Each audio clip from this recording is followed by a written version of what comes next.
நம்மோடு இணைந்திருக்கிறார்கள். அவர்கள் ஊழியத்திற்கான ஒரு தாகம் உள்ளவர்கள், ஊழியத்தை அதிகமாக செய்ய வேண்டும் என்று இப்பொழுதும் அவர்கள் என்ன செய்கிறார்கள், எலஞ்சி வைட் அம்மையாரின் புக்குகளை தமிழிலே தமிழாக்கம் பண்ணி கொண்டிருக்கிறார்கள். அவள் நல்ல ஊழியத்தை தேவன் ஆசீர்வதிப்பாக. இப்பொழுதும் அவர்கள் நமக்கு இந்த பாடத்தை எடுத்துக் கொடுப்பார்கள்.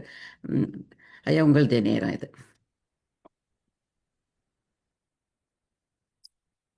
தேவனுடைய பரிசுத்த நாமத்துக்கு கனமும் மகிமையும் சதா காலங்களிலும் உண்டாவதாக. இந்த வெள்ளிக்கிழமை பாடத்தை நாம் படிக்கும் பொழுது முதலாவது நாம இந்த ஓய்நாள் பள்ளி பாடத்தினுடைய காரியங்களை சிலதை நாம் புரிந்து கொள்ள வேண்டும். இதனுடைய அடிப்படையில் இந்த காலாண்டு உண்மையிலேயே ஒரு ஓய்நாள் பள்ளி பாடத்தை பொறுத்த மட்டிலும் ஒரு ஆசீர்வாதமான பாடங்கள் என்றுதான் சொல்ல வேண்டும். 2 பிள்ளைகள் வேதாகமத்தையே சரியா புரிந்து கொள்ளாம இருக்கக்கூடிய இந்த காலத்துல ஆழமான சத்தியங்களை, அதுவும் தீர்க்க தரிசனங்களை ஆராயக்கூடிய முறைகளை நமக்கு ஒரு கல்லூரி பாடத்தை போல மிகவும் அழகாக பக்குவமாக எடுத்து கொடுத்திருக்கு. எழுதிய ஆசிரியரும் ஒரு சிறந்த ஊழியக்காரர். அவர் கொடுத்திருக்கிற முறைகளும் மிகவும் நல்ல முறையில கொடுத்திருக்கிறார். இந்த பாடம் எல்லாருக்கும் விளங்க வேண்டும், எல்லா விசுவாசிகளும் படித்திருக்க வேண்டும், எல்லா விசுவாசிகளும் இதனுடைய ஆசீர்வாதங்களை பெற்றுக்கொள்ள வேண்டும் என்றுதான் நானும் விரும்புகிறேன், சிந்திக்கிறேன். அதாவது இன்றைக்குரிய பாடத்திலே நாம் என்ன பார்க்கிறோம், தீர்க்க தரிசனத்தின் அடித்தளங்கள், தீர்க்க தரிசன அடித்தளங்கள். தீர்க்க தரிசனத்தை ஆராயக்கூடிய முறைகளை நாம ஆரம்பத்திலேருந்து படிச்சுட்டு வரோம். காலாண்டு துவங்குறதே தெரியல நமக்கு, அதுக்குள்ள 7 பாடங்களை நம்ம வைக்கிட்டோம். ஆக தேவனுடைய ஒரு சிருஷ்டிப்பின் வல்லமையும் அவருடைய நீதியின் குணமும் அவரை சிருஷ்டிகர்த்தராக இருக்கும்படியான ஒரு அதிகாரத்தை அவருக்கு கொடுத்திருக்கிறது, இந்த உரிமை அவருக்கு இருக்கிறது. நாம் எல்லாம் அவர்களுடைய கைகளுக்குள்ளான ஆடுகளாய் இருக்கிறோம் அப்படிங்கிறாரு. நம்மையும் இந்த முழு அண்ட சராசரத்தையும் உலகத்தையும் சிருஷ்டித்தவராக அவர் இருக்கிறார். அடுத்தது இவைகளை எல்லாம் உண்டாக்கினவர், சிருஷ்டித்தவர். அவருடைய குணமானது நீதி, நியாயம், சத்தியம் உள்ள குணமாக இருக்கிறது. இந்த குணத்தின் நிமித்தமாகவும் அவருடைய பரிசுத்தத்தின் நிமித்தமாகவும் அவருடைய ஒரு சிருஷ்டிப்பின் வல்லமையின் நிமித்தமாகவும் அவர் உங்களையும் என்னையும் இந்த முழு சரீர அண்ட சராசர உலகத்தையும் உண்டாக்கினவர் என்ற ஒரு காரணத்தினாலும் அவரே துதிக்கும் போற்றப்படுவதற்கும் பாத்திரராய் இருக்கிறார் அப்படின்றதுதான் நம்ம இன்னைக்கு பார்க்கிற பாடம். இந்த காரியங்கள்ல மனுஷனுடைய நிலையிலிருந்து பார்க்கும் பொழுது அவருடைய மகிமை என்ன, அவருடைய பரிசுத்தம் என்ன, அவருடைய குணங்கள் என்ன, அவர் எப்படிப்பட்ட தேவன், அவர்தான் சிருஷ்டிகர்த்தரா இல்ல வேற யாராவது உண்டாக்குறாங்களா அப்படின்ற காரியங்கள் எல்லாவற்றையுமே நமக்கு தேவன் அதை விளக்கி கொடுத்திருக்கிறார். அந்த விளக்கங்களை நாம் புரிந்து கொண்டு அவருடைய மகிமையை நாம் அறிந்து கொண்டோமானால், அல்லது அவருடைய பரிசுத்தையும் அவருடைய குணத்தையும் நாம் புரிந்து கொண்டோமானால், அவருக்கு முன்பாக நாம் எந்த அளவுக்கு தாழ்ந்த நிலையில இருக்கிறோம், அல்லது எல்லாரும் பாவம் செய்து தேவ மகிமையற்றவர்கள் ஆனார்கள் என்று சொல்லப்பட்டிருக்கு இல்லையா, அந்த நிலையில நாம எப்படி இருக்கிறோம்ன்றதை நம்ம தெரிந்து கொள்ள முடியும். இந்த நிலையை நம்ம அவர் சித்தரிக்கும் பொழுது நமக்கு ஞாயிற்றுக்கிழமை பாடத்தில் நம்ம என்ன படிக்கிறோம், ஏசாயா தீர்க்கதரிசியுடைய ஒரு தரிசனத்தின் காட்சியை நம்ம படிக்கிறோம். ஏசாயா தீர்க்கதரிசி, அவருக்கு ஒரு தீர்க்க தரிசனம் காட்டப்பட்டது. அதை காட்டின போது அவர் தேவனுடைய சிங்காசனத்தையும் அவருடைய பக்கத்தில் இருக்கக்கூடிய 24 மூப்பர்கள், கேருபீன்கள், சேராபீன் இவைகள் எல்லாவற்றையும் அவர் அந்த காட்சியிலே பார்க்கிறார். அவைகளை பார்த்த போது அந்த மகிமையை தரிசனத்தின் மூலமாக அவர் கண்டபோது ஏசாயாவுக்கு தான் ஒரு அருகதை இல்லாத ஒரு பாவி அப்படின்ற ஒரு உணர்வு தான் அவருக்குள் ஏற்பட்டது. தன்னுடைய நிலைமையை அவர் உணர்ந்து ஐயோ அதமானேன் அப்படின்ற ஒரு வார்த்தையை தான் அவர் முதலாவது சொல்லுவார். ஏன் அதமானேன்?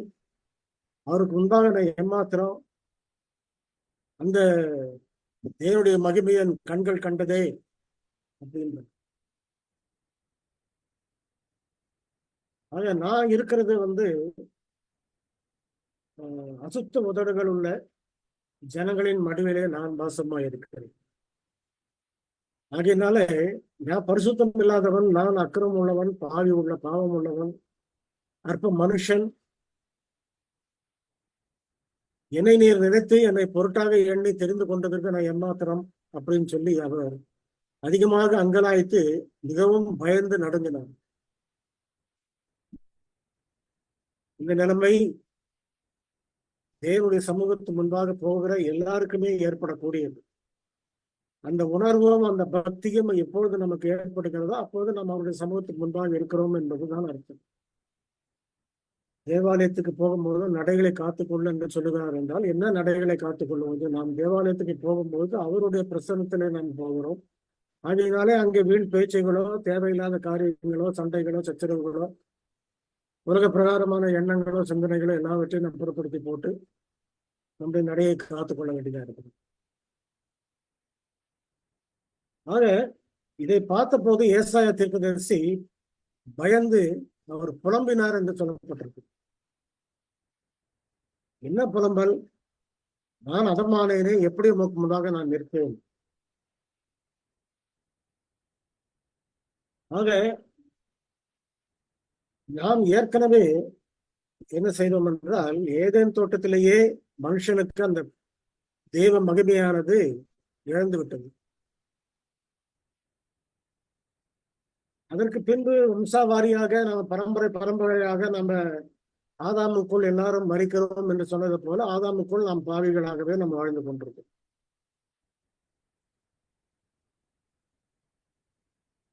இந்த பாவிகளா இருக்கிற ஒரு நிலையில நம்ம இருக்கும் பொழுது இது அவராக நம்மை பரிசுத்தப்படுத்தி நம்மை தகுதியாக படுத்தினால்தான் நாம் அவருடைய சமூகத்து முன்பாக போய் நிற்க முடியும். இந்த ஒரு உண்மையை தான், இந்த ஒரு சம்பவத்தை தான் தேவன் இங்க நமக்கு இந்த ஏசாயா தீர்க்கதரிசன புத்தகத்திலே நமக்கு விளக்குகிறார். ஆக ஏசாயா அவன் அங்கலாய்த்த போது, அவன் புலம்பி ஐயோ அதமானேன் என்று கத்தின போது ஆண்டவர் என்ன செய்கிறார்? அங்கிருந்த தூர்பீடத்திலிருந்து ஒரு நெருப்பை கொண்டு வந்து அவனுடைய உதட்டல வைத்து அவனை பரிசுத்தப்படுத்தினேன் என்று அவர் கூறி அவரை ஊழியத்துக்கென்று அபிஷேகம் பண்ணி பிரத்யேகப்படுத்தி அவனை அனுப்புகிறார். அதற்கு பின்புதான் நாம் படிக்கிற மனப்பாட வசனத்திலே பார்க்கிறோம், பின்பு நம்முடைய காரியமாக யார் போவார் என்று கேட்கும் பொழுது, இதோ நான் இருக்கிறேன், என்னை அனுப்பும் என்று சொல்லுகிற இந்த ஏசாயாவுடைய பதிலை நம்ம பார்க்கிறோம். கொஞ்ச நேரத்துக்கு முன்னால அவர் முன்பாக நிற்பதற்கு நான் தகுதி இல்லாதவன் சொல்லி சொன்னவர், இப்ப அவர் என்ன சொல்லுகிறார்? அதே ஏசாயா என்ன சொல்லுகிறார்? நான் போகிறேன். அப்படி என்றால் தேவன் அவரை பரிசுத்தப்படுத்தி அந்த ஊழியத்துக்கு அவரை பிரத்யேகப்படுத்தி அபிஷேகம் பண்ணிவிட்டார் என்ற ஒரு நம்பிக்கையும் தைரியமும், தேவன் தன்னுடைய பாவங்களை மன்னித்து அவரை சுத்திகரித்து அந்த ஊழியத்துக்கு தகுதிப்படுத்தினார் அப்படின்ற ஒரு எண்ணம், ஒரு நம்பிக்கை ஏசாயாவுக்கு ஏற்படுகிறது. இதிலே அந்த நெருப்பாலே தொட்ட போது அவர் பரிசுத்தமானார்னு சொல்லப்பட்டது. நெருப்பு என்று நாம் பார்க்கும் பொழுது இன்றைக்குரிய பாடத்தின் பிரகாரமாக நம்ம படிக்கும் பொழுது சேராபீன் அப்படின்னு சொல்லப்பட்டிருக்கு. சேராபீன் என்றால் எரிகிறவர் என்று அர்த்தம் என்று நம்ம முதல் பள்ளி பாடத்துல படிக்கிறோம். இதே நேரத்தில் ஆண்டவர் சொல்லும் பொழுது என்ன சொல்லுகிறார் என்றால், ஆண்டவராய் கிறிஸ்து சொல்லும் பொழுது எரிந்து பிரகாசிக்கிற விளக்காய் யோவான் ஸ்நானகன் இருந்தார்.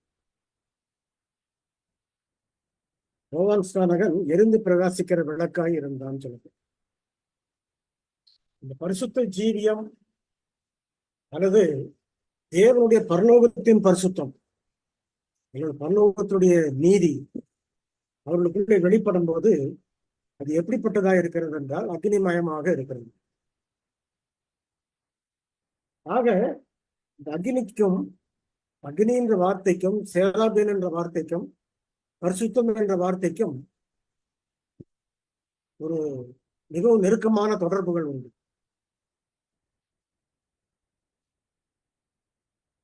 ஆக யோவான் எரிகிற அக்னியாக, அதாவது எரிந்து பிரகாசிக்கிற விளக்காய் இருந்தான் அப்படின்னு சொன்னா, யோவான் இடத்துல அந்த பரலோகத்தினுடைய பரிசுத்தமும் அதனுடைய வெளிப்பாடும் முழுமையான சத்தியமும் அங்க யோவான் மூலமாக வெளிப்பட்டது.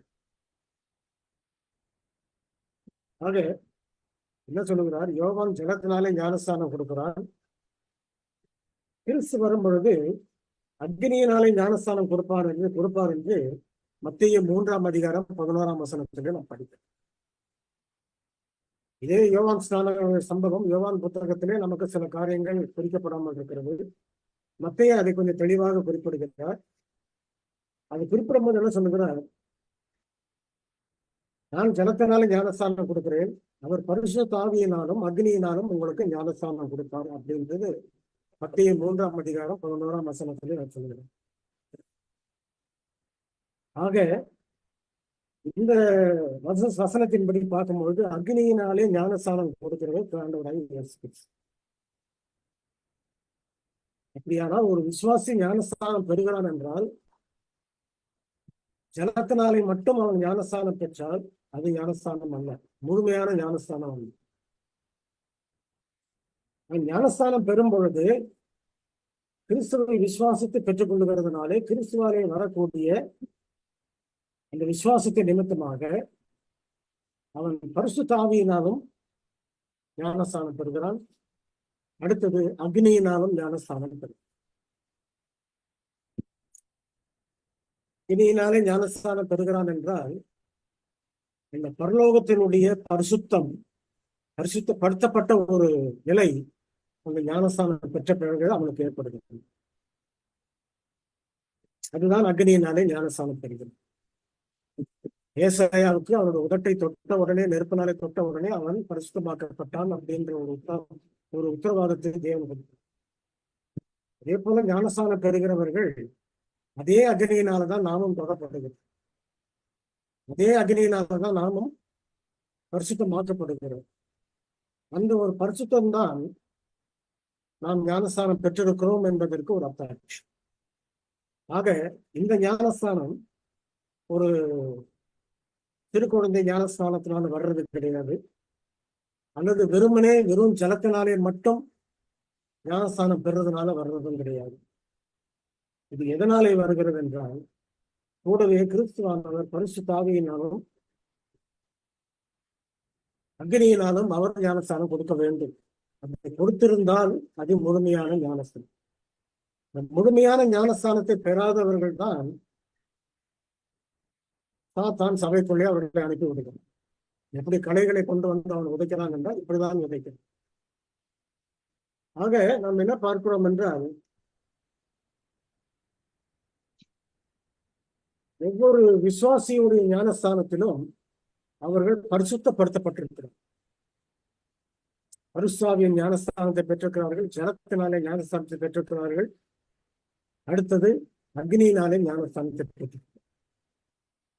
யோவானுடைய ஞானஸ்தானமும் வேண்டும், கிறிஸ்துடைய ஞானஸ்தானமும் வேண்டும். அதுதான் மெய்யான ஞானஸ்தானம். இன்னும் ஒரு உண்மையை நம்ம தெரிந்து கொள்ள வேண்டும். ஒருவேளை அது பாடத்தில் இல்லாமல் இருக்கலாம். அந்த உண்மையை நான் உங்களோடு பகிர்ந்து கொள்கிறேன். இவங்க பரிசுத்த ஓய்வு நாளை பற்றி நமக்கு என்ன வேதாகமத்தில் என்ன சொல்லப்பட்டிருக்கு? இந்த பரிசுத்த ஓய்வு நாளை அவர் பரிசுத்தப்படுத்தி இருக்கிறாருன்னு சொல்லி படிக்கிறோம். அதை ஆசீர்வதித்து அதை பரிசுத்தப்படுத்தினார்னு சொல்லிட்டு நம்ம கற்பனையில படிக்கிறோம். அவர் பரிசுத்தப்படுத்தி இருக்கிறார் ஓய்வு நாளை மட்டுமல்லாமல், எசேக்கியேல் 20ஆம் அதிகாரம் 12ஆம் வசனம் எடுத்தவர்கள் கொஞ்சம் தயவு செய்து வாசிக்க முடியுமா? வாசிங்க. எசேக்கியேல் 20ஆம் அதிகாரம் 12ஆம் வசனம்.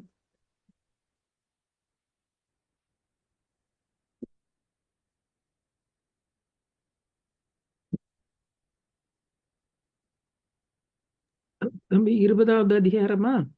12ஆம் வசனம். 20:12. சரி.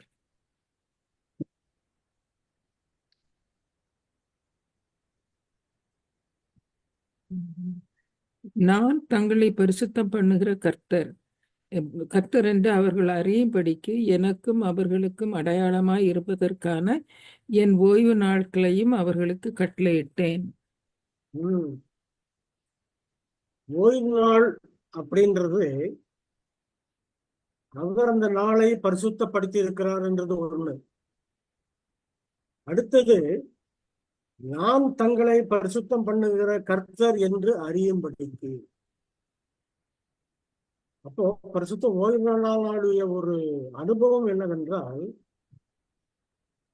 நம்மை நாமே பரிசுத்தப்படுத்திக் கொள்ள வேண்டும் என்ற சுய நீதியினுடைய அனுபவத்திலிருந்து விலகி தேவனாலே நாம் பரிசுத்தம் பண்ணப்பட வேண்டும் அப்படின்னு அவருடைய சித்தத்துக்கு ஒப்பு கொடுத்து முழுமையாக அவர் பரிசுத்தப்படுத்தும்படி இடம் கொடுக்கிறது தான் மெய்யான ஓய்வு நாள் ஆசிரியர்.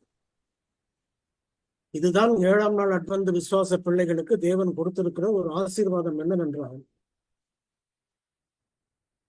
அவர் ஓய்வு நாளை பரிசுத்தப்படுத்தி இருக்கிறார், கூடவே அதை ஆசிரிக்கிற நம்மையும் அவர் பரிசுத்தப்படுத்துகிறார். அதுவும் அவரே பரிசுத்தப்படுத்துகிறார், நம்மை நாமே பரிசுத்தப்படுத்திக் கொள்கின்றன.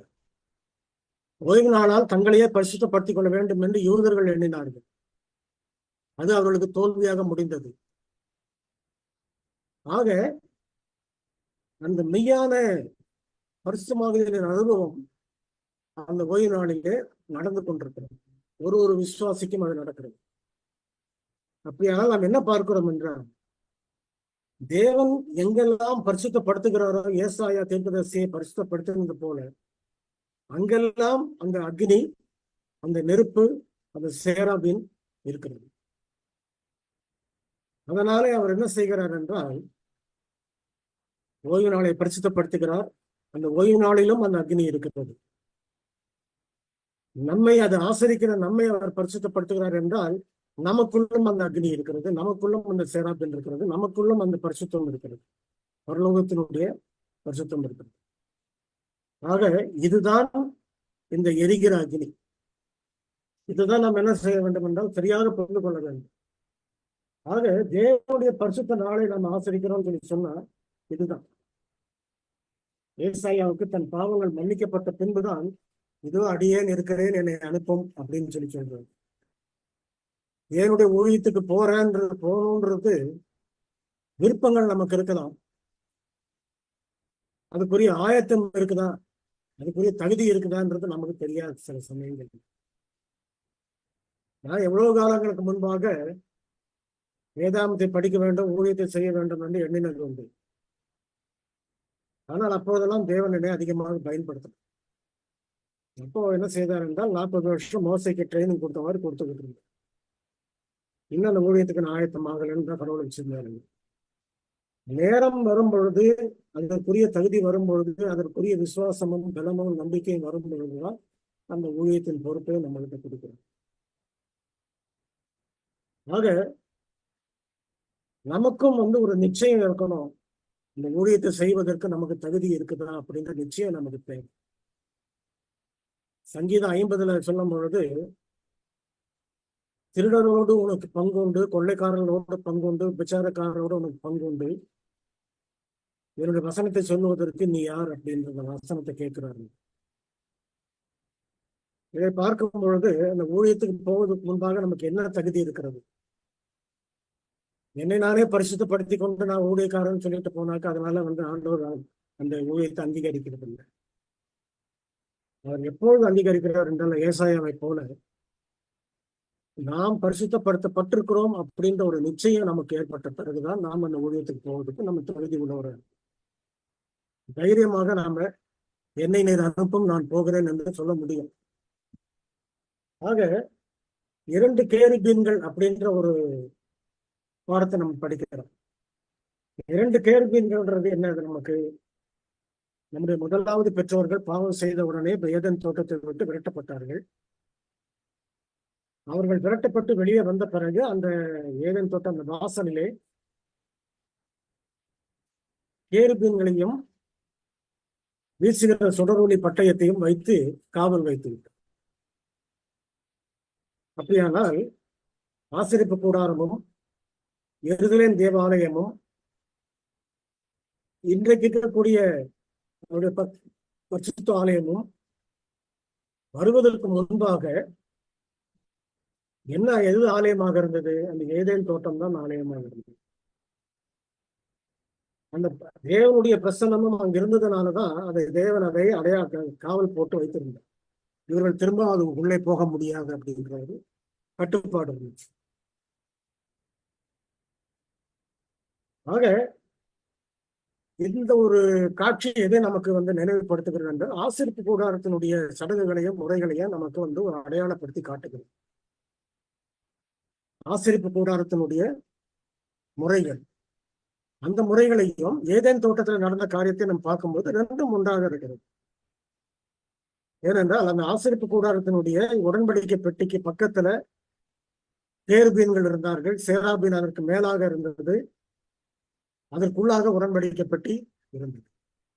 ஆக ஏதேனிலே கற்பனை மீறப்பட்ட இடமும் அதுதான், கற்பனை கொடுக்கப்பட்ட இடமும் அது. சீனாய் மலையில பின்னால எழுதி கொடுத்தார். ஆனால் எழுதுவதற்கு முன்பாகவே, கொடுப்பதற்கு முன்பாகவே, மோசை கொடுப்பதற்கு முன்பாகவே அவருடைய கற்பனைகள் இருக்கிறது என்பதனாலதான் ஆதாம் ஏவாள் செய்தது பாவம் என்று தீர்மானமாச்சு. அதனாலே நாம் என்ன பார்க்கிறோம் என்றால், அந்த கரைப்பட்ட தேவனுடைய ஆலயத்தை, ஆசரிப்பு கூடாரத்தை அவர் இப்பொழுது நம்முடைய குமாரனுடைய ரத்தத்தினாலே அதை பரிசுத்தப்படுத்துகிறது. தேவ ஆலயமும் சரி, ஆசரிப்பு கூடாரமும் சரி, எருசலேம் தேவ ஆலயமும் சரி, அல்லது இன்றைக்கு இருக்கக்கூடிய நாம் போய்கொண்டிருக்கிற ஆலயமும் சரி, இந்த ஆலயத்திலே ஷெக்கேனா கிடையாது, அதெல்லாம் கிடையாதுன்னு நம்ம நினைக்கலாம். ஆனால் விசுவாசத்தினாலே நாம் எதை பார்க்கிறோம்? தேவனுடைய பிரசன்னத்தை நாம் பார்க்கிறோம். அவர் இந்த ஆலயத்தோட, தேவனுடைய பிள்ளைகளோட, மீதமான ஜனங்களோட, மீதமான மக்களோட அவர் இன்றைக்கும் இருந்து கொண்டுதான் இருக்கு. சரி, இதிலே அந்த நேரத்திலே அந்த ஆலயத்துக்கு மேலே அந்த இஸ்ரவேல் ஜனங்கள் வாழ்ந்த இடத்திலே அந்த ஷெக்கேனான்ற அந்த பேருள்ள அந்த தேவனுடைய பிரசன்னம் அங்கு இறங்கினதை நம்ம பார்க்கணும். இந்த ஷெக்கேனான்ற வார்த்தை வேதாந்தத்துல கிடையாது. ஒரு சில வார்த்தைகள் வேதாந்தத்துல கிடையாது. அது நமக்கு இன்னமும் அது கேள்வியில் இருக்குது. அதே போல நுட்ப நியாய விசாரணை அல்லது இன்வெஸ்டிகேட்டிவ் ஜட்ஜ்மெண்ட் என்ற வார்த்தையும் வேதாந்தத்துல நமக்கு கிடையாது. ஆனால் ஷெக்கேனா என்ற வார்த்தை ஆசரிப்பு கூடாரன்ற அந்த வார்த்தையினுடைய ஒரு அதாவது அடிப்படையில இருந்து வந்த ஒரு வார்த்தை. அதுதான் நமக்கு ஓய்நாள் பள்ளி பாடத்திலே நம்ம படிக்கிறோம். ஆக அந்த ஒரு வேரிலிருந்து வந்த வார்த்தை என்றதுனால அதுவும் ஆசரிப்பு கூடாரத்தை குறிக்கிறது. அதுல தேவனுடைய பிரசன்னமானது அந்த இடத்துல இருந்து இறங்குகிறத நாம வசனத்துல நமக்கு சொல்லுகிறார். அடுத்தது சிங்காசனத்துக்கு அருகிலே கேருபீன்கள் நிற்பவர்கள் அப்படின்னு சொல்லப்பட்டிருக்கு. 1 நாளாகவும் 13:6, சங்கீதம் 81, ஏசாயா 37:16. இது அதுல அந்த இடத்துலதான் 24 மூப்பர்களும் இருக்கிறாங்க. இந்த 24 மூப்பர்களும் அந்த இருக்கக்கூடிய இடம், அது பக்கத்திலே கேருபீன்கள் இருக்கிறார்கள், சேராபீன் இருக்கிறது, இவைகள் எல்லாம் அங்க இருக்கிறது. அவர்கள் என்ன செய்து கொண்டிருக்கிறார்கள்? அந்த இடத்திலே அவர்கள் செய்து கொண்டிருப்பது வேறு ஒன்றும் கிடையாது. எந்த நேரமும் பரிசுத்தர் பரிசுத்தர் பரிசுத்தர் என்று துதிக்கக்கூடிய துதியின் பாட்டை தான், துதியின் கீதத்தை தான் அவர்கள் பாடிக்கொண்டார். ஆக எந்த நேரமும் பரிசுத்தர் பரிசுத்தர் என்று போற்றக்கூடிய சொல்லக்கூடிய அந்த இடத்திலே அவர்கள் இருக்கும் பொழுது அந்த இடத்துக்கு தான் தேவனுடைய பிள்ளைகளை மீட்கப்பட்ட பிள்ளைகளாக கொண்டு போய் நம்மையும் சேர்ப்பதற்கு தேவன் விரும்புகிறார். ஆக இந்த எரிகிற அக்னி கடலின் தோற்றம் அப்படின்னு சொன்னா சேராபீன். சேராபீன்ன்றது என்னன்னாக்கா நம்ம இதுவரைக்கும் அந்த பாடத்துல படிச்சிட்டோம். ஏசாயாவை தொட்டது, யோவான் ஸ்நானகனை பரிசுத்தப்படுத்தி அவரை ஊழியத்துக்கு கொண்டு வந்தது, அவர் எரிந்து பிரகாசிக்கிற விளக்காய் இருந்தாரு. அதே போல பரிசுத்த ஆவியினாலே ஞானஸ்தானம் பெறுகிறவர்களும் அக்னியினாலே ஞானஸ்தானம் பெறுகிறவர்களும் அதே எரிகிற அக்னியாக தான் இருக்கு. எரிகிற அக்னி இத்தனை பேருக்கிட்ட வருதுன்னு சொன்னாக்க என்ன அர்த்தம்? அவர்கள் இடத்துல எல்லாம் பரலோகத்தினுடைய பரிசுத்தம் மட்டும்தான் காணப்படுகிறது. சுய பரிசுத்தத்துக்கும் சுய நீதிக்கும் அங்க இடமே கிடையாது. ஆக தேவனுடைய நீதி அங்கே வெளிப்படுதுன்றது மட்டும் நம்ம பார்க்கணும். சரி, நம் மக்கள் மத்தியிலே தேவன் இருக்கிறார். நம் மக்கள் மத்தியிலே தேவன் இருக்கிறார். எகிப்திலிருந்து அவர்கள் வெளியே வரும்பொழுது அவர்களுக்கு முன்பாக அவர் மேகஸ்தம்பமாக கடந்து போனார்னு சொல்லப்பட்டது. போகிற இடங்களிலே அவர்கள் தங்கி அங்கே கேம்ப் போடும் பொழுது என்ன செய்கிறார்கள்? உடனே அங்கு ஆசரிப்பு கூடாரத்தை கொண்டு வந்து போடுகிறார்கள். அந்த ஆசரிப்பு கூடாரத்தை சுற்றிலும் 3 கோத்திரங்களாக 12 கோத்திரங்கள் என்ன செய்கிறது? 4 பக்கங்களிலும் அது அவர்கள் கூடாரத்தை போட்டு அவர்கள் அங்கு தங்குகிறார்கள். இந்த கூடாரத்தை போட்டு தங்கும் பொழுது அந்த ஆலயத்துக்கு மத்தியிலே ஆசரிப்பு கூடாரம் இருக்கிறது.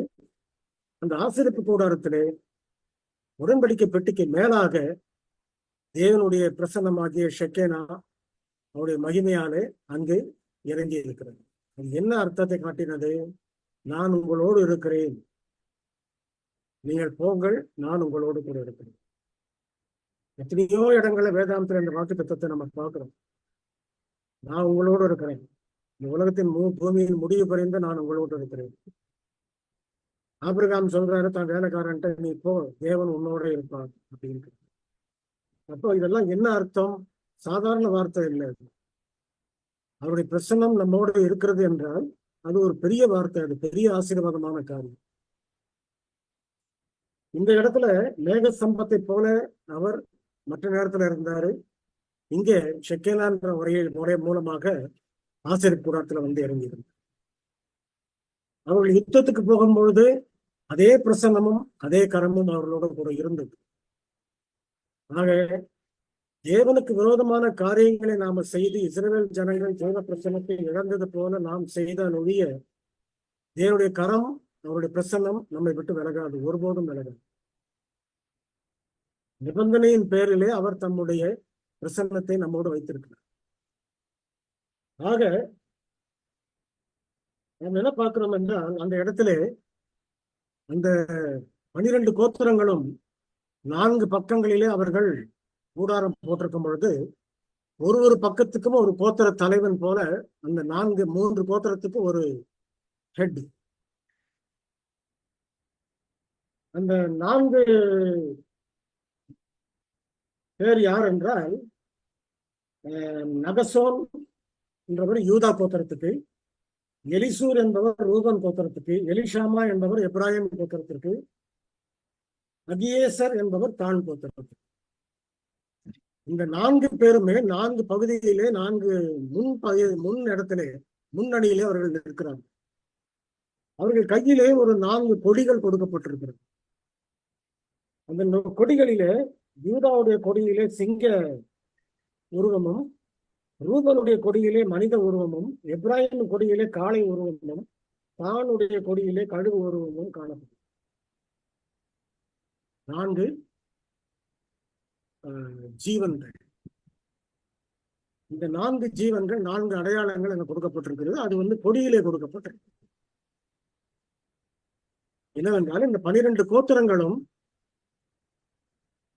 தேவனாலே தெரிந்து கொள்ளப்பட்ட அந்த 12 கோத்திரங்களும் அந்த 12 கோத்திரங்களும் அவர்கள் விலகி போன பிறகு, தேவன் அவர்களை கைவிட்ட பிறகு, அவர்களோட கூட அப்போஸ்தலனாகிய பவுல் சொல்லுகிறது போல காட்டொலிவ மரமாக இருந்த நம்மை சுவாப கலைகளோடு ஒட்ட வைச்சதுனால நாம என்ன செய்திருக்கிறோம் என்றால் அவர்களோட இஸ்ரவேலர்களாக நம்ம சேர்ந்து கொண்டோம். ஆக நாமும் இஸ்ரவேலர்களாக வரும் பொழுது நம்ம புதிய எருசலேமில் இருக்க போற இடத்துல அதை சுற்றிலும், அந்த புதிய எருசலேமை சுற்றிலும் 4 வாசல்கள் இருக்கிறது. அந்த 4 வாசல்களிலே இஸ்ரவேலுடைய 12 கோத்திரங்களாக நாம அங்க குடியிருக்க போகிறோம். ஆக இதுதான் நமக்கு இந்த பெரிய பாடம் நமக்கு கூறுகிறது. ஆக நாம போய் இருக்க போற இடம் எப்படிப்பட்ட இடம்ன்றத பூமியில நமக்கு பாடமாக கொடுத்திருக்கு. தீர்க்க தரிசனங்களை படிக்கிறது மட்டுமல்லாதபடிக்கு, நம்ம ஆசிரியப்பு கூடாத பாடங்களை படிக்கிறது மட்டும் இல்லாதபடி, இவைகள் எல்லாம் நமக்கு எதை நமக்கு அடையாளப்படுத்தி காட்டுகிறது? அந்த 24 மூப்பர்களோடும் அந்த மற்ற தேவதூதர்களோடும் அந்த கிருபாசனத்துக்கு பக்கத்தில் இருக்கிற கேருபீன்கள் சேராபீன்களோடும் நாமும் நின்று அவரை பரிசுத்தர் பரிசுத்தர் என்று தொழுது கொள்ளக்கூடிய இடத்துல போய் நம்ம நிற்கப்போம். ஆக இந்த ஒரு காரியத்தை செய்ய வேண்டிய தேவ தூதர்களிலே லூசிபர் என்ன செய்தான் என்றால் இந்த தவறை தான் அவன் செய்தான். அந்த இடத்துல இருந்து கொண்டு எல்லாருமே சிருஷ்டிகர்த்தர் பரிசுத்தர் பரிசுத்தர் என்று சதா காலங்களிலும் துதித்துக் கொண்டும் போற்றிக் கொண்டும் இருக்கக்கூடிய அந்த இடத்துல அவரை மேன்மைப்படுத்துவதற்கு பதிலாக தன்னை மேன்மைப்படுத்தின லூசிபருடைய காரியத்தை தான் நம்ம பார்க்கிறோம். லூசிபர் அந்த இடத்துல இருந்து கொண்டு அப்படிப்பட்ட காரியத்தை செய்ததுனால அதே குணத்தோட கூட நாம போய் திருப்பி அந்த இடத்துல இருந்து நம்ம அவரை போற்ற முடியாது.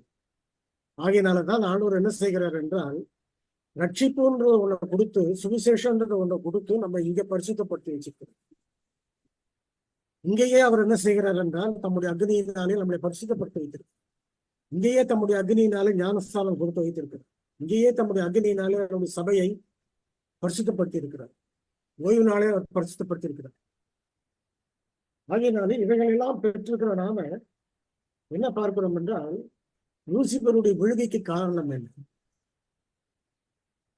லூசிபருடைய விழுகைக்கு காரணம் எசேக்கியேல் 28ஆம் அதிகாரத்திலே நாம் படிக்கிறோம். உன்னுடைய அழகினாலே நீ மேட்டுமையானாய், உன் மினுக்கினாலே உன் ஞானத்தை கெடுத்தாய் அப்படின்னா. அவருடைய மேட்டுமை எங்க வந்தது? தேவ தூதர்களை சிருஷ்டிக்கும் பொழுது அவர்களை நெருப்பாகவும் காற்றாகவும் தேவன் சிருஷ்டிக்கும் பொழுது பரலோகத்தினுடைய அழகு அவனுக்கு கொடுக்கப்பட்டிருந்துச்சு. அவருடைய சரீரமும் அவருடைய ஆளும் அவருடைய தோற்றமும் எல்லாமே கம்பீரமான ஒரு தோற்றம். இன்றைக்கும் அந்த கம்பீரமான தோற்றத்தை தேவன் பின்வாங்கி கொள்ளவே இல்லை. இன்னும் அப்படியேதான் இருக்குது அவனுக்கு. ஆனால் இந்த பரலோகத்தினுடைய குணம் அவனுக்கு போனதுனால மிகவும் ஒரு மோசமான நிலைமையில அவன் முகங்கள் எல்லாம் மாறி போய் விகாரமாக காணப்படுகிறதாக அம்மையா தம்முடைய தரிசனத்தினை கண்டதை பற்றி சொல்லுகிறார்கள். ஆக இவன் விழுந்து போனதுக்கு காரணமே தன்னை அவன் மேன்மைப்படுத்த ஆரம்பித்தது. தன்னை எப்பொழுது அவன் மேன்மைப்படுத்த ஆரம்பிக்கிறான்? தன்னை பற்றி சிந்திக்க ஆரம்பிக்கிறான், தன்னை பற்றி யோசிக்க ஆரம்பிக்கிறான். அவன் என்றைக்கு அவரை பார்ப்பதற்கு பதிலாக தன்னை பார்த்தானோ அன்னைக்கு அவன் விழ ஆரம்பித்தான். அப்படியானால் பரலோகத்துக்கும் நமக்கும் பூமிக்கும் இடையில ஒத்து வராத நேர் விரோதமான ஒரு காரியம் என்னவென்றால், தன்னைத்தானே உயர்த்துவது, தன்னைத்தானே மகிமைப்படுத்துவது. ஆக எந்த இடத்திலே சாத்தான் அந்த விழுகையை ஆரம்பித்தானோ அப்போது முதல் அவன் என்ன செய்தான் என்றால், மற்ற தூதர்களும் மற்றவர்களும் தனக்கு கொடுக்க வேண்டிய மரியாதையை கொடுக்கலன்ற கவலை அவனுக்கு எப்போ ஆரம்பிக்குதுன்னு சொன்னா தன்னை பற்றி அவன் யோசிக்க ஆரம்பிக்கும் போது.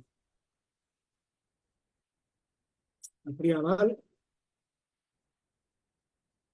அவனவன் தனக்கானவைகள் எல்லாம் பிறருக்கானவைகளை சிந்திக்க கடவன் ஏன் நமக்கு கிறிஸ்து சொன்னாருன்னு சொன்னா இதுதான் காரணம். அநேகருக்கு தன்னை பற்றிய கவலை அதிகமா வருது. இன்றைக்கு நம்முடைய கவலைகளை அதிகமாக்கி எண்ணத்தை உண்போம், எண்ணத்தை உடுப்போம், எண்ணத்தை சாப்பிடுவோம், என்ன செய்வோம் என்ற கவலை வரும்பொழுது நம்மளை பத்தி கவலை பட ஆரம்பிச்ச உடனே சாத்தானுடைய வலையில நம்ம சிக்கிப்போம். ஆகையினாலே ஆண்டவர் சொன்னாரு, நீங்கள் உடைக்காகவும் கவலைப்படுகிறது என்ன, ஆகாரத்துக்காகவும் கவலைப்படுகிறது என்ன, இவைகளெல்லாம் உங்கள் பரமபிதா தெரியும், உங்கள் தேவை என்பதை அவர் அறிந்திருக்கிறார். ஆகையினால இந்த கவலைன்றதே சாத்தானுக்கு முதல்ல அவனுக்கு அங்க ஆரம்பிச்சிச்சு. என்னத்தினால கவலை, என்ன யாரும் மதிக்கல அப்படின்றது. என்னைக்கு நம்மளை பத்தி கவலைப்பட ஆரம்பிக்கிறோம் அன்னைக்குதான் மத்தவங்க நம்மளை சொல்லும் போது கோபம் வரும், மத்தவங்க நம்ம ஏன்னா நம்ம பேசும்போதும் கோபம் வரும். அப்போதான் கிறிஸ்துடைய குணம் நம்ம விட்டு போயிடும்.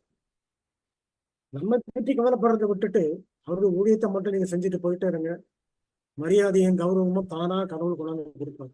நான் அவனோடு இருந்து அவனை கனப்படுத்துவேன்றார். அதான் அவருடைய வாக்குத்தத்தம். ஆக கடைசி நாட்கள்ல தேவன் அவருடைய பிள்ளைகளுக்கு என்ன சொல்லுகிறார்? சுவிசேஷம் அப்படின்னு ஒண்ணு கொடுத்திருக்கிறார். அந்த சுவிசேஷத்தை நித்திய சுவிசேஷமாக அவர் கொடுத்திருக்கிறார். ஆக சுவிசேஷத்துக்கும் நித்திய சுவிசேஷத்துக்கும் என்ன வித்தியாசம்?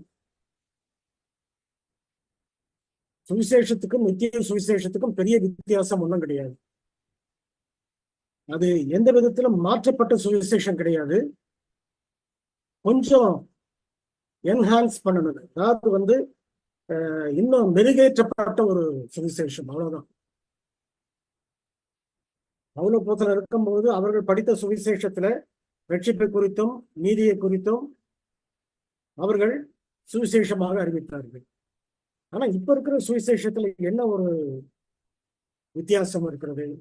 வித்தியாசமாக ஒன்றும் கிடையாது. மேற்கொண்டு சில அடிஷனல் காரியங்களை நமக்கு சேர்த்திருக்கிறார். என்ன சேர்த்திருக்கிறார்? இப்ப இருக்கிற சுவிசேஷத்துல நம்ம பூமி முழுவதும் அவர்கள் வேலை செய்தார்கள். குறிப்பிட்ட அளவுக்கு அவர்கள் வேலை செய்து முடித்து அஸ்திபாரத்தை போட்டுட்டு போயிருக்காங்க.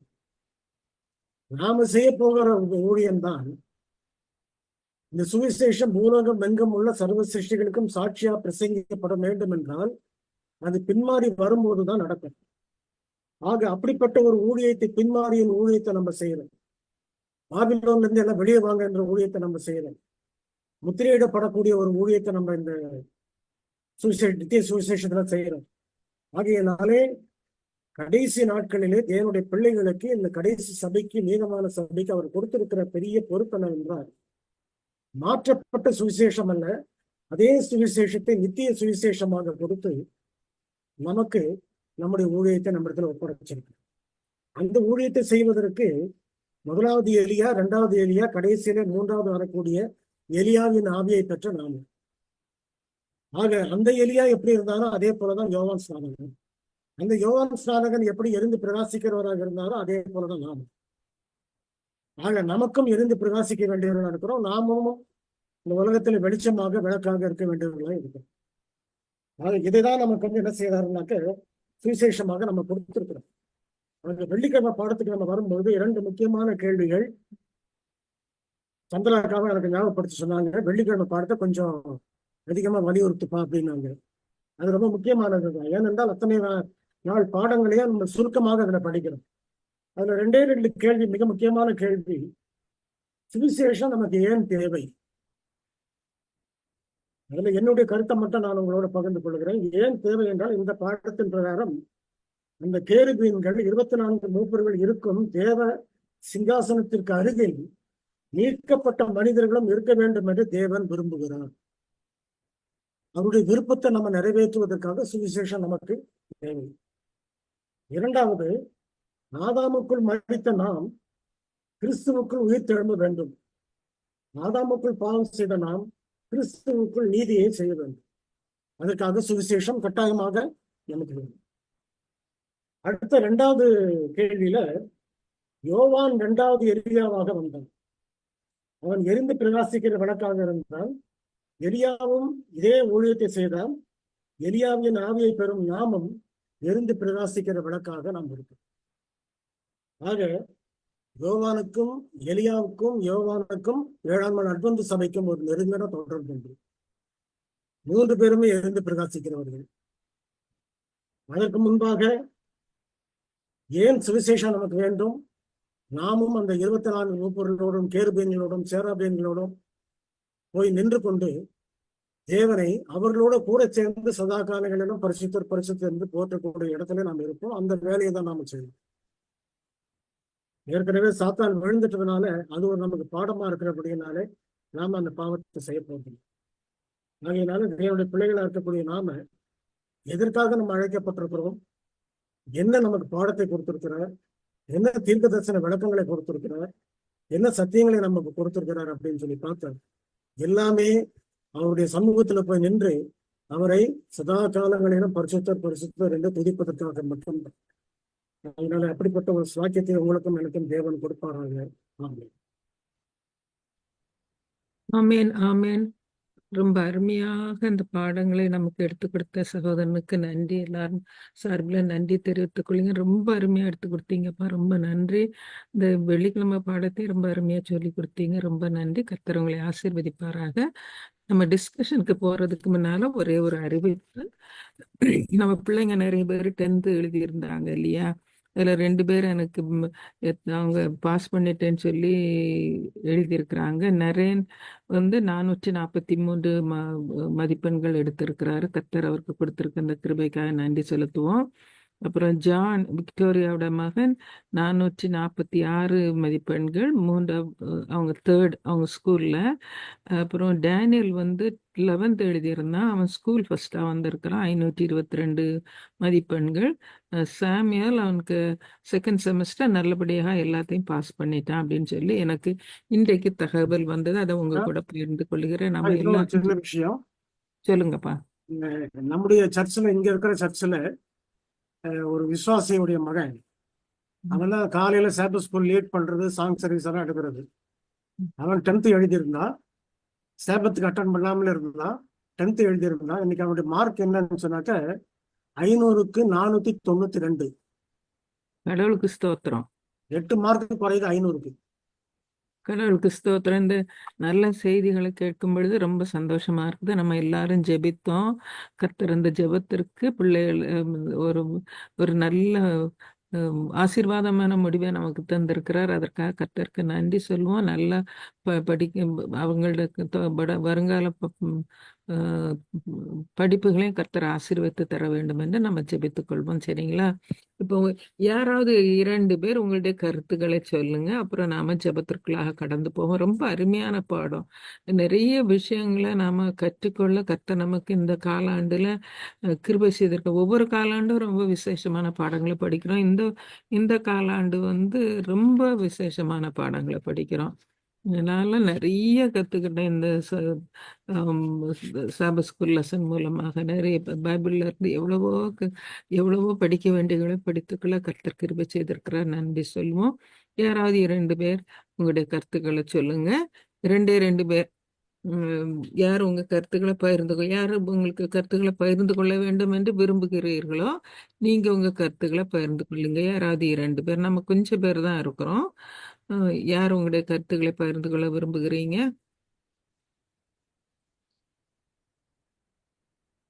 யாராவது உங்களுடைய கருத்துக்களை பகிர்ந்து கொள்ள விரும்புகிறீங்களா?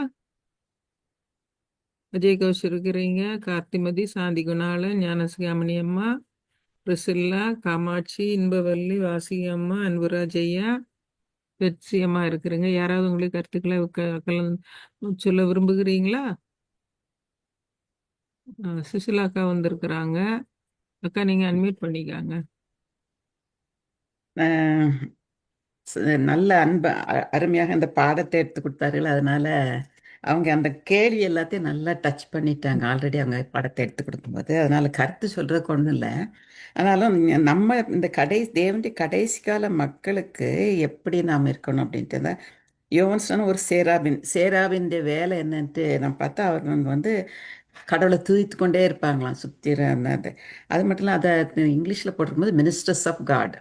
அப்போ ம்ஹும். நம்ம ஒவ்வொருவரும் கடவுளுடைய ஊழியக்காரர்கள். நம்ம அதை உணரணும். முதல்ல நம்மளுக்கு தேவனுடைய ஊழியம் கொடுக்கப்படாது தான் அவர் ஏசாவை எப்படி கோலில் வச்சு தொட்டு நீ சுத்தமாக இந்த ஊழியத்தை போய் சொல்லு, தைரியமாக சொல்லு.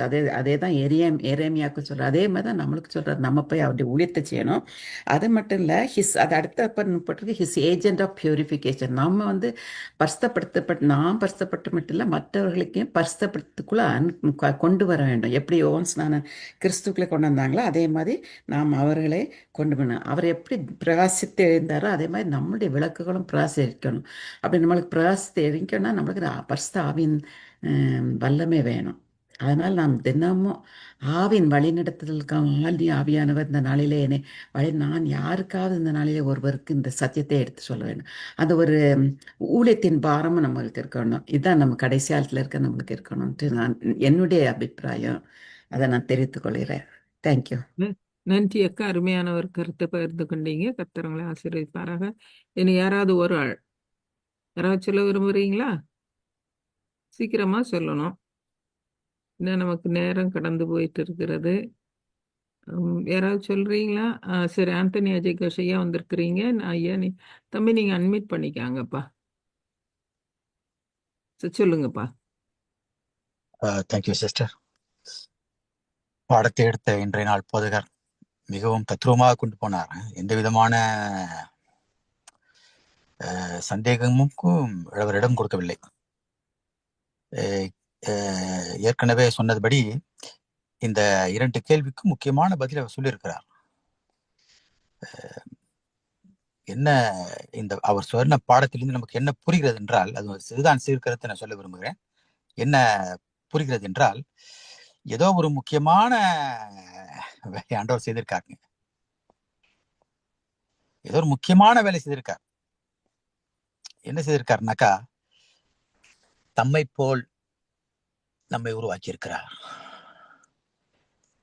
நம்ம எவர் ஒரு அற்புதமான கேருபீன்களைப் போல் உருவாக்கவில்லை. எவ்வளோ பலவிதமான ஞானத்தையும் அவர் நமக்கு கொடுத்து அநேக கண்களை, அநேக திருஷ்டாந்தங்களை புரியக்கூடிய ஒரு வல்லமை மிக்க ஒரு கேர்முள்ளாக படைக்கவில்லை. ஆனால் நம்ம எதற்கு ஒரு களிமண்ணிலிருந்து அவருடைய கைகளினால் உருவாக்கினார். இந்த அற்புதமான வேலையை செய்த அவர் எதற்காக செய்தார் என்றால், சாத்தானுடைய குற்றச்சாட்டு என்ன என்று புரிதுங்க. அவர் அன்புள்ளவர் அல்ல, அவருடைய கட்டளைகள் பாரமானவைகள், அவர் ஒரு சர்வாதிகாரி என்ற சொல்ற ஒரு வார்த்தையை அவர் எப்படி அவனுக்கு பதிலை கொடுக்கிறார் என்றால், சாதாரண மனிதர்களாகி நாம், சாதாரண மனிதர்கள், உலகத்தில் ஒன்றுமே இல்லை நமக்கு, அவருடைய பரிசுத்தம் நமக்குள் வரும்போது அவர் யார் என்று புரிந்து கொள்கிறோம். வேற ஒண்ணும் இல்லைங்க. அவர் எப்படிப்பட்ட அன்பு உள்ளவர் என்று புரிந்து கொள்கிறோங்க. அத்தை நம்ம பிரதிபலிக்கும் போதுதான் இந்த சிருஷ்டிப்பின் அனுபவம், சிருஷ்டிப்பினுடைய ஒரு ஒரு தாக்கம் வெளிப்படுதுங்க. வேற ஒண்ணு நம்ம செய்ய தேவையில்லைங்க. அவர் பரிசுத்தமுள்ளவர், அவர் அன்புள்ளவர் என்று நாம் இருதயத்துல பூரணமாய் உணரும் போது நம்ம அவரை வெளிச்சமாக்குவார், நம்மளை பிரகாசிக்க பண்ணுவார். நம்ம அந்த பரலோகத்தில் உள்ள ஒரு மகா பெரிய கேருபீன்கள் மூலமாகவும் நமக்கு அதை செய்ய எவ்வளவு ஆசைப்படுகிறார்கள் இந்த பாடம் நமக்கு அடித்தளம் விளக்குகிறது. எனவே நம்முடைய இந்த களிமடைய வேலை என்னவென்றால், நாளுக்கு நாள் என்னை அவர் வளைய வேண்டும், நாளுக்கு நாள் அவருடைய சுலபமாக வளைய வேண்டும். இதுதான் நம்முடைய ஜெபம் இந்த பரிசுத்த ஓய்வு நாள். இதான் சற்று நான் சொல்ல வந்ததுங்க. நன்றி தம்பி. கடைசியாக அன்பராஜ் ஐயாவோட நம்ம முடிச்சுக்கிட்டு ஜெபத்திற்குள்ளாக கடந்து போவோம். அன்பராஜ் ஐயா, உங்க கருத்தை சொல்லுங்க. சோதரங்க, ஸ்தோத்திரம் ஐயா. இந்த பாடத்தினுடைய கடைசி தீர்க்கதரிசன அடித்தளம்னு சொல்லல, தீர்க்கதரிசன அஸ்திவாரம் என்னன்னு கேட்டா, இந்த பிரபஞ்சத்தை உண்டாக்குனாருங்கள ஆண்டவர், அந்த பிரபஞ்சத்தினுடைய உண்டாக்கனுடைய ஆண்டருடைய குணம் அஸ்திவாரத்திலிருந்து நமக்கு இருக்கணும். ஒரு குணம் நம்முடைய உடம்புல இருந்து உள்ளத்திலிருந்தே இருக்கணும். அவருடைய குணம் ஆரம்பத்துல இருந்தே இருக்கணுங்க. அதுதான் நமக்கு அஸ்திவாரம். அதுதான் அவருடைய குணம். அவர் தான் அவருடைய வாழ்க்கை. அவர்தான் நினைவு. இதனுடைய கருத்துங்க. ரொம்ப அருமையான ஒரு கருத்தை பகிர்ந்து கொண்டீங்க ஐயா. ரொம்ப நன்றி. ஆஹ் நம்ம இப்ப ஜெபத்திற்குள்ளாக கடந்து செல்வோம். அன்புராஜையா, நீங்க ஜெபத்தை எடுத்து கொடுக்க போறீங்க. தம்பி டேவிட் சம்பத்குமார், நீங்க வந்து நீங்க எல்டர் தானே? ம், ம். இப்போ நீங்க ஆசீர்வாத ஜெபத்தை எடுத்து கொடுத்துருங்க. சரி. அப்புறம் வந்து சாந்தி குணாலன் அந்த கடைசி பாடலை பாடி கொடுத்துருமா. அன்புராஜையா, நீங்க ஜெபிக்க வேண்டியது இன்றைக்கு ஆசிய தேசத்துல எல்லாரும் ஓய்வு நாட்களெல்லாம் புகுந்து வந்தாச்சுது. அங்க செய்தி கொடுக்கக்கூடிய எல்லா போதகர்களுக்காகவும் கடவுள் அவர்கள் மூலமாக தன்னுடைய செய்தியை கொடுக்க வேண்டும் என்று ஜெபித்துக் கொள்ளுங்க. நம்ம பிள்ளைங்க எல்லாம் நல்ல பரீட்சை எழுதி நல்ல மார்க்குகள்லாம் வாங்கியிருக்காங்க. கர்த்தருக்கு நன்றி செலுத்துங்க. நம்ம டேவிட் சம்பத்குமார் தம்பிக்காக ஜெபிங்க. அவருடைய ஊழியத்திற்காக அவர் இஜி ஒயிட்டோட புத்தகங்களை எல்லாம் மொழிபெயர்த்து கொண்டிருக்கிறார். அதற்கு தேவையானவற்றை ஞானத்தை அறிவியும் கர்த்தர் அவங்களுக்கு தர வேண்டும் என்று ஜெபித்துக் கொள்ளுங்க. ஜெயசெல்வனுக்காக ஃபர்ஸ்ட் ஜெயசெல்வன் இப்பதான் வந்து கொண்டு இருக்கிறாங்க ஊருக்கு. நார்த் அந்தமானுக்கு போயிட்டு வந்துகிட்டு இருக்கிறாங்க. அவங்களுடைய பயணம் நல்லபடியாக பயணம் செய்து வீட்டுக்கு வந்து சேரணும். அவங்களுக்கு நல்ல சுகம் இருக்கணும் அப்படின்னு சொல்லி ஜெபித்து கொண்டு எல்லா போதகர்களுக்காக ஜெபித்து கொள்ளுங்க. அப்புறம் வந்து நமக்கு டேவிட் சம்பத்குமார் நமக்கு ஆசீர்வாத ஜெபத்தை எடுத்து கொடுப்பாங்க. சாந்தி குணாலன் நமக்கு முடிவு பாடலை பாடி கொடுப்பாங்க. நீங்க ஜெபிங்க ஐயா. ஸ்தோத்திரம். என் கண்மலை மீட்புண்மையை கர்த்தாவே, இந்த அருமையான ஆண்டவரே, நாங்கள் பாடத்தில் ஆண்டவரே கேட்டதனுமாக எங்களுடைய குணத்தோடு நாங்கள் அஸ்திவாரம் ஆண்டவரே, எங்களுடைய எண்ணங்கள் செயல்கள் எல்லாவற்றையும் ஆண்டவரே உமது குணமாய் இருக்க கேட்டோம் ஐயா. அதன் போல ஆண்டவரே, இந்த செய்தியில் கேட்ட மாற்றமல்ல ஆண்டவரே, அதன்படி ஆண்டவரே உம்முடைய குணம் இருக்க எல்லாருக்கும், உலகத்தில் உள்ள எல்லா மக்களும் குணத்தோடு இருக்க கிருபை செய்யுங்க. விசேஷமாக ஆண்டவரே, போதர்களுக்காக ஜெபிக்கிறோம்ப்பா. அந்த ஓய்வு பெற்ற போதர்களுக்காக ஜெபிக்கிறோம் தப்புனே. அவருடைய ஊழியத்தில் ஆண்டவரே நீர் கூட இருங்க. போய்க்கில் வாத்திலும் கூட இருந்து பத்திரமா பாதுகாத்து அவர் செய்யும் ஊழியத்துல எல்லா மக்களும் மனம் திரும்ப வேண்டும். எல்லா மக்களும் ரட்சிக்கப்பட வேண்டும். அவருடைய போதகத்தில் ஆண்டவரே கூட இருங்க. போய்க்கில் வாத்திலும் அவருடைய குடும்பங்கள், பிள்ளைகள் எல்லாவற்றையும் ஆசீர்வதிங்க.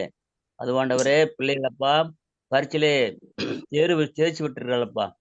உமது பிள்ளைகளப்பா இன்னும் அதிகமா உங்களுடைய ஞானத்திலும் அறிவிலும் தேவ கிருபையிலும் வளர்ந்து உங்க சாட்சியுள்ள பிள்ளைகளா இருந்து இன்னும் அதிகமாய் ஆண்டவர் உமது பிள்ளைகளுடைய எல்லா ஞானத்தில் ஆண்டவரே ஆண்டவர் தேர்ச்சி பெற கிருபை செய்க. அது மட்டுமல்ல ஆண்டவரே, இன்னும் மேற்கொண்டு படிக்க எல்லா உதவிகளையும், பண உதவிகள், பொருள் உதவிகள், மனுஷ உதவி அவர்கள் பெற்றோர்களுக்கு ஆண்டவரே கிடைக்க மேற்கொண்டு பிள்ளைகளை படிக்க வைக்க ஆண்டவரே அவருக்கு உண்டான எல்லா தகுதியும் கிடைக்க கிருபை செய்யுங்கப்பா. அதுபோல ஜெயசெல்வன் ஐயா பிரயாணமாய் வருகிறார்களப்பா. அவர்களுடைய பிரயாணத்தை வாய்க்கு செய்யுங்க.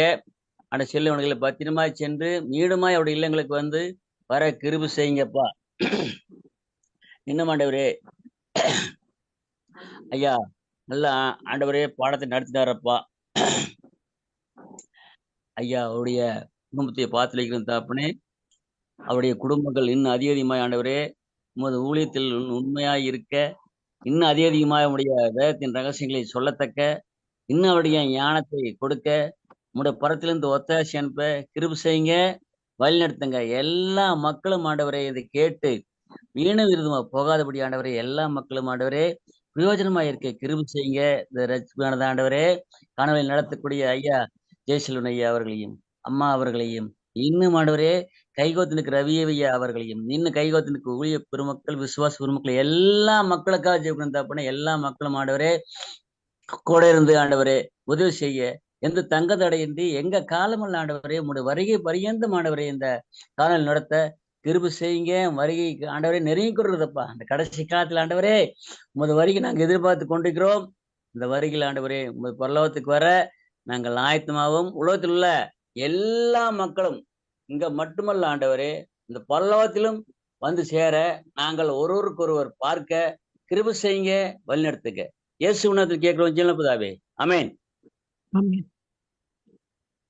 நம்முடைய கர்த்தராகிய இயேசு கிறிஸ்துடைய கிருபையும் பிதாவாகிய தேவனுடைய அன்பும் பரிசுத்த ஆவியானுடைய ஐக்கியமும் சிநேகமும் அவருடைய பிள்ளைகளோடு இன்றும் என்றும் எப்பொழுதும் இருப்பதாக. ஆமென். எங்களோடீரோ நேச கர்த்தரே, வெளிச்சமாகி இருட்றாயிற்றே, மற்றொரு தாசை ஆற்று போயினும் நீர்மை சகாயரே எங்களோடீரும். ஆமென். ஆமேன் ஆமேன். இன்னைக்கு அருமையான ஒரு பாடத்தை படித்தோம்.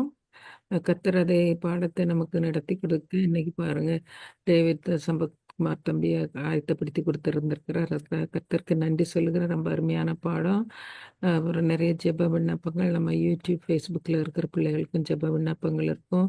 அந்த ஜெப விண்ணப்பங்களை நம்முடைய அவங்களுக்காக ஜெபிப்போம், நம்முடைய பிள்ளைகளுக்காக ஜெபிப்போம். பிள்ளைங்க நல்லபடியாக கர்த்தருக்குள் வாழ்க்கையை நடத்தணும் அப்படின்னு சொல்லி பிள்ளைகளுக்காக ஜெபிப்போம், நம்முடைய போதகர்களுக்காக.